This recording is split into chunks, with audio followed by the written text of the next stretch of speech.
One of the things I really liked about this was the collaboration between law enforcement and social services and social work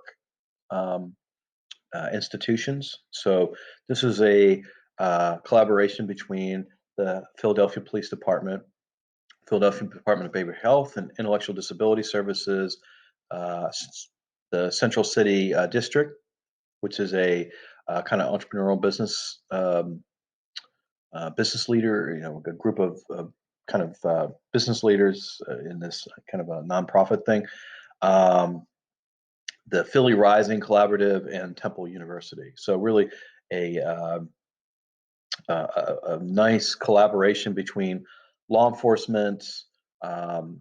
uh, health, uh, health and social services, uh, the business community under a nonprofit, as well as obviously a various teamed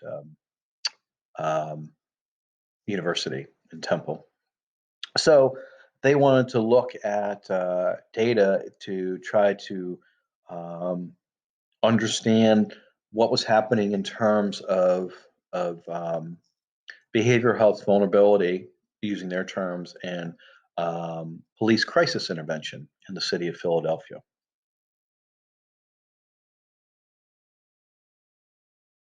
So members of this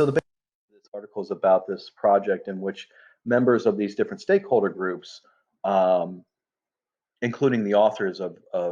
this article, participated in focus groups. And so 5 central themes came out of this, and so the first one is police um,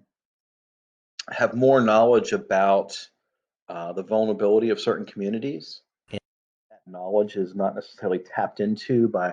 other parts of the infrastructure, like social services and the health department, as a for instance. Um, that cycle crisis response is perpetual. In other words, and this is kind of in conjunction with the first theme, which is first responders, including EMS and law enforcement, are responding to the same parts of the community um, with similar circumstances over and over and over again on a very repetitive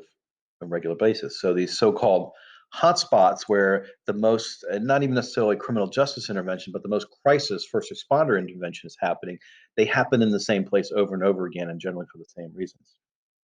Um, there are there's very little in the way of programs to influence criminal behavior or influence, not, to reduce the risk of or likelihood of criminal behavior. Um, and I think what they were trying to say there in terms of fewer sticks is few sticks and fewer carrots is that the law enforcement feel um, uh, that there's not a whole lot of recourse other than arrest to manage people who are acting out criminally because they're in crisis,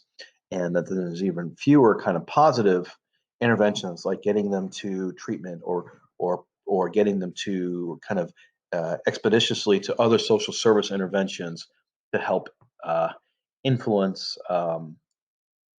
behavior in a non-criminal way. Okay?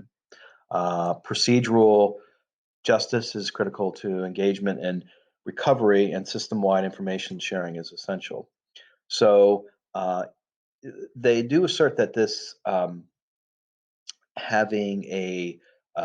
having an entire criminal justice system, courts and prison, where there is, and this is a little bit of a diversion from what the other authors are saying, but I think they're,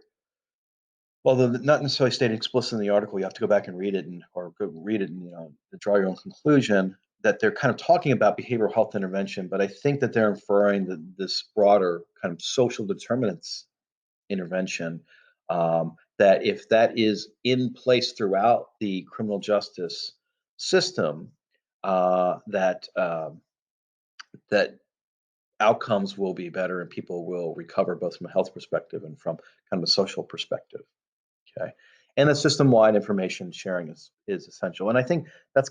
probably the main theme. This is not the author's assertion, but mine. Kind of the main theme about this is um, that law enforcement and the criminal justice system and the health and social service infrastructure uh, should be working very closely together, and certainly not working against each other or in a kind of standoffish, operating kind of a standoffish way with one another. But they should be working collaboratively together.